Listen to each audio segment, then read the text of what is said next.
This is a practice exercise video solution. For this practice, we'll get started with the supplied dataset CAM setup-PE. We want to navigate to the manufacturer workspace and change the units to inch.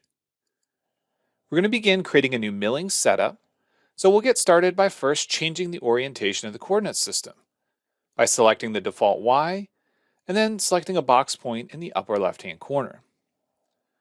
Next, we're going to go to our stock definition, noting that the default stock is adding 0.04 inches to the sides and the top.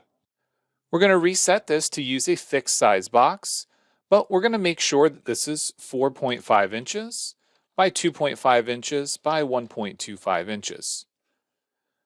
We're going to navigate to the Post-Process tab, and we're going to add a comment, Practice, and set the WCS offset to 1, and say OK. At this point, let's make sure that we save the design.